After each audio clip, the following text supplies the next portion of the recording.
Have you ever asked yourself, why do I keep attracting emotionally unavailable people? If you ever asked yourself that question, this video is specifically for you. Now in this video, I'm going to be breaking down the psychological patterns behind why you attract emotionally unavailable people and what you can do to change that. Now, when we talk about unemotionally available people, now there's a pattern you have to understand that you may be in and things that you have to recognize in order for you to overcome these behaviors. Now, when we talk about unemotionally available people, these are the people that we're talking about. We're talking about people that you love that can't love you back. We're talking about people that you pour into, but they can't pour back into you. We're talking about things seeming very one-sided. Like you may be doing a lot of things in a relationship, but this person may not be doing anything, or if they are doing things, they're not really fulfilling your needs. Sometimes you may have these expectations of people, and you may want them to be somebody that they just honestly can't be those people. They can't fulfill and be that person that you would like them to be. So we talk about being emotionally unavailable. It's those folks that cannot give you what you need on an emotional standpoint. Now, the confusing part of this is they may fulfill other needs. They may fulfill other desires. They may check other boxes. But when it comes down to the essence of a relationship, the emotional stability, the emotional safety, the emotional comfort is what's most important in the relationship. It's not about how much money somebody makes. It doesn't matter how good they look or what kind of car they may drive. It's really good. It really breaks down to, do they have the emotional bandwidth and the emotional capacity to hang with me right now? Can they give me what I need? Because all those other things are just strictly tangible, replaceable, and they have no true value to sustain a healthy relationship. Now, the first part of this is recognizing the pattern, first and foremost. Now, the hard part about recognizing the pattern is because emotionally unavailable people aren't always bad people. These aren't people that are just like the scum of the earth. They can be great, fantastic people, but they just may be missing that emotional stability. Now, sometimes they may seem charming. These folks may seem successful. But what happens is over time, you start to realize a couple key things. You start to realize that when it comes to their emotions, they emotionally shut down. And they may also ghost you. They may also go quiet once they start to realize the relationship is actually getting a little bit more complex and a little bit more deep. These folks also are very inconsistent with their affection. They're very inconsistent with their actions. They're very inconsistent with their communication. And these folks seem familiar to you, and these are folks that you are currently dealing with. These are the patterns in recognizing that these folks may be emotionally unavailable for you. Again, it doesn't mean they're horrible people. It doesn't mean they're bad people. It just means that they're not emotionally ready for you right now. Now, the second part of this is understanding the root. So understanding what's happening with you, right? Now, let's stop looking at the window, and now we're going to put up the mirror. So what I mean by that is when you're attracting emotionally unavailable people, it's less about them and it's really more about you. It's more about you and it's not really about them. And that's the hard truth. That's hard truth. Like looking at yourself and understanding that I am the reason why I'm attracting these emotionally unavailable people. It's a hard pill to swallow. It's a hard pill to swallow, but it's necessary in order for you to take accountability in how you should move forward when it comes to you picking a partner, because most of the times you're bringing in a perception that has developed from a problem that you've had in your past. And this can come up as your parents were not emotionally available for you. This can come up as your caregiver was not emotionally there for you. Nobody was there to love you. Nobody was there to care for you. You have abandonment issues. You have a fear of rejection. And this isn't just something that's made up. This isn't something that you made up in your mind.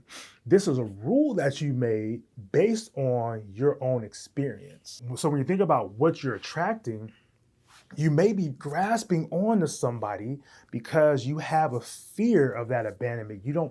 You take whatever you can get because you've been given crumbs all your life. So you're accepting crumbs now when it comes to being emotionally available, and this person isn't giving you what you want because you don't even know what that looks like. So you're going to accept it, and you're going to wonder why you need, and you're seeking something different. You're seeking something more valuable because deep down in your heart, you know there's something more than what you're being received, than what you've been receiving all your life. Now, the third part of this is you might be emotionally unavailable too.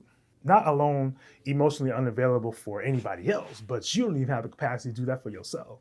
So when we're looking at what are you attracting, you're probably attracting that because you see that common ground with folks that you may be dating or talking to because you unconsciously see that they are a wreck. They are not able to do the things that they can do for themselves. But for whatever reason, you may make up in your mind that, oh, well, this is how we connect or this is how we talk. And that's something you guys may bond with subconsciously because not knowing you guys are both emotionally unavailable for each other, you start to treat each other how you guys treat yourself. And sometimes there's a common ground in that because if somebody's treating me like you're treating yourself, and it's like, well, that seems like a good thing that this person is treating me how I like to treat myself. But if you're treating yourself like trash and other people are treating you like trash, what's going to happen is you're going to accept that trash because you're like, well, they're treating me how I treat myself, and that's okay. Well, self-examining yourself, understand that you need to treat yourself better. You need to stop accepting trash. The sooner you can stop accepting trash is the sooner you're going to be able to value yourself in a way in which now when I receive trash, I understand that's trash and I'm not going to accept it because that's not how I treat myself. Now, for you, when you're speaking about being emotionally unavailable, you have to ask yourself these type of questions is, first, do I allow people in? Do I allow people in my life? Do I allow people to come in when I truly need them? Because being emotionally unavailable means that you're not letting folks in. Not just like you're able to help folks, but you're not letting anybody in your life to actually help you. You also may have issues with communication. So you might be emotionally unavailable because you don't know how to communicate your own feelings. Another question is to ask yourself, do you feel anxious?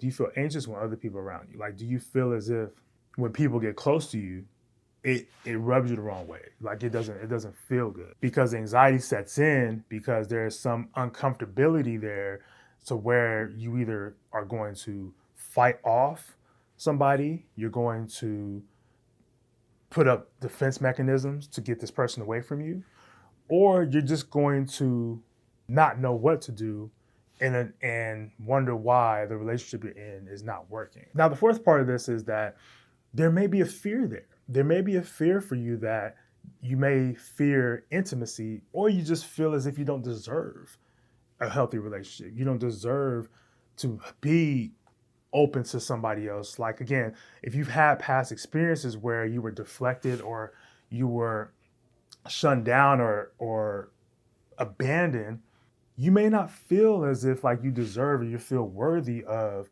being valued on an emotional playing field. Because when you needed somebody, they were not there for you.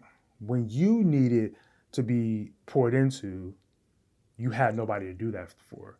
So again, you're setting a rule in your mind that you don't deserve it. You're not worthy of it. And that's the part where you have to change your belief system around how you see yourself versus what you've experienced in your life. Because experiences, yeah, they make us and they make us who we are, but it can also stunt our growth when we talk about having healthy relationships because we didn't see healthy relationships. We saw a lot of divorce. We saw a lot of fighting. We saw a lot of domestic violence. We saw all these things. So now we have this rule in our head that, well, maybe if that didn't work for anybody else, how is it going to work for me? How am I going to be the person to really be deserving? Because I've seen people go through this and now I have no evidence to say, well, this person did it or worked for this person, so it can work for me. And you have no evidence of Well, I've actually was loved at one point in time, and I'm actually deserving of love. Now, how do you break the cycle in stopping attracting emotionally unavailable people? Now, the first part of this, you have to do a lot of inner work. You have to do a lot of inner work. And what I mean by inner work is that there's something within you that you need to release, break, heal for you to see and have a different perspective on what is it that you're actually seeking in a relationship. Part of this inner work can be done through going to therapy. It can be done by journaling. It can be done by self-reflection. It can be done in community. It can be done by getting some mentorship and guidance. The other part of breaking the cycle is understand that you do deserve love. You do deserve to have somebody that you can be emotionally vulnerable with. You do deserve somebody that is emotionally available for you. You have to stop entertaining the inconsistency. You have to stop entertaining the trash. Once you do those things, it's hard for you to break the cycle. And you're going to find yourself in the same predicament, and you're going to wonder why all this time has went by and you're still in the same situation. Let's talk about you having more reflection instead of blaming others and deflecting.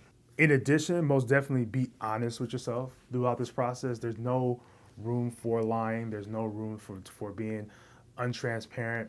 I say when you're going through a storm like this, or you're having these turmoils, when it comes down to, one, self-reflection of why am I attracting these people, and also two, how do I not attract these people? You have to be honest with yourself. You have to be like, okay, well, I'm here, but I'm trying to get over here. And you have to set boundaries, not even just with other people, but you have to set boundaries with yourself. It's like, what am I going to allow myself to do, as opposed to like, how far am I going to let people come close to me so that I can heal instead of keep doing the same thing over and over again. The last part of this in breaking the cycle is pray for discernment. Pray for discernment. Sometimes God isn't keeping you away from love. He's actually keeping counterfeits away from you until you're ready. So when it comes to finding the right person, don't feel as if that you need to X God out of the equation. God is not in the business of harming you. God is in the business of protecting you.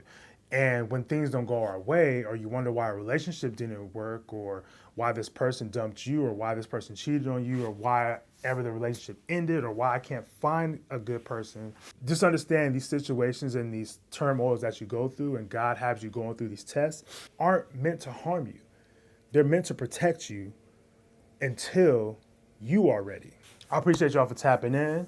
Make sure you guys check out these other videos right here around faith, mental health, and relationships. I appreciate y'all again. If you guys enjoyed this segment, make sure you guys share it with somebody. Share the video. Y'all take care of yourselves and take care of each other. Peace.